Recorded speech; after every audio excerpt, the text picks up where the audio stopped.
It came out a little bit sluggish.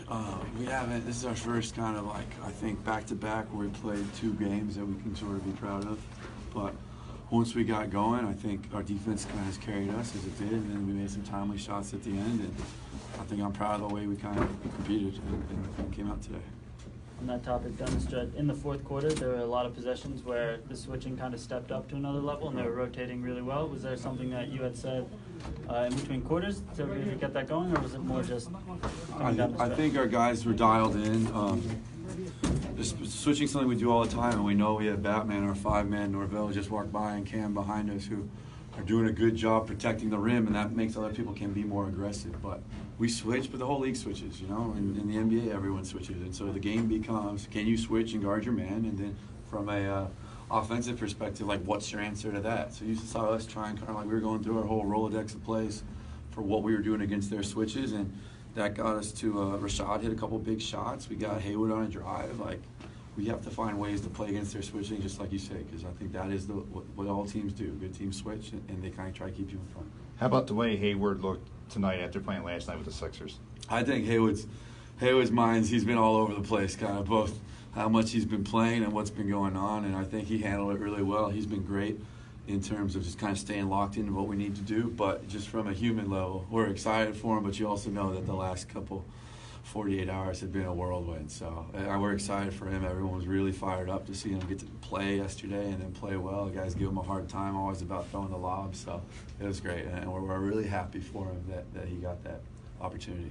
You talked about Norvell and Cam really protecting the rim. I noticed in the first quarter it didn't seem like they were getting as many opportunities, and Lakeland was getting a lot of looks that they wanted. Was there any switch that was made to put them in those positions? No, we have been doing more switching of our defense in prior games, and we've kind of just tried to simplify the whole thing, that we do the same thing for every possession. So you can kind of see after timeouts, we're not blitzing, we're not doing the same stuff we've done before, but we have to be more consistent. I think to your point that we put a lot of pressure on our guys to guard, and sometimes they get beat, and we put a lot of pressure on the Batman to be there, but everything's got to be synchronized and working kind of in harmony, or else they're going to get the buckets you're talking about. So I think, do we do a better job? Yes. Do we get more locked in? Yes. Does our team need to be more consistent all over the board? For sure.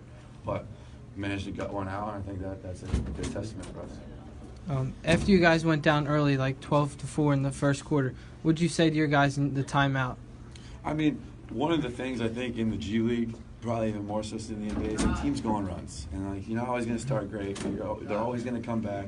We've seen ourselves come back from some deep losses, and we've also blown some leads. So it's the G League, more than any league, is a game of runs. Our management tells us that all the time. So we just kind of try to stay solid and know if we kind of can see through the whole thing. 48 minutes is a long time, and we can see what happens. How about this experience playing these games here at the Wells Fargo Center?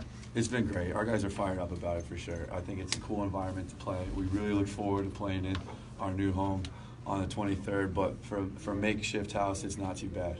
And hey, we got to play, twice in the same building one day, so he should be familiar with it, if nothing else.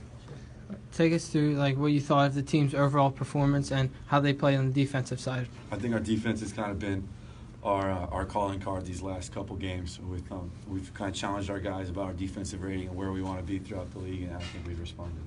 With Demetrius gone, with Shake spending a lot of time with the Sixers, and now with Haywood on a two-way, Vaughn had a really good game.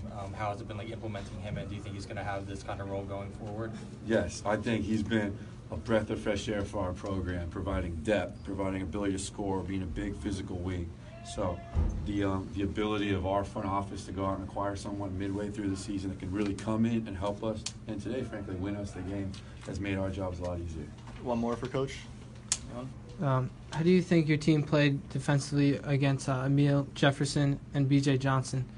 I think those two guys, they're both tough in the way they're crafty players. Emil Jefferson gets you with a bunch of pump fakes. He just outruns you, and he was kind of featured all over our scout tape about really kind of wanting to just not get outworked by him. And I think he's a tough player and a good player, but I thought we did an okay job kind of hanging with him. And then Johnson hit 2 big threes that I thought might be the breaking point, but we showed a little bit of resolve to kind of get through it. Thanks, Coach. Thank you, guys. Thanks, Coach.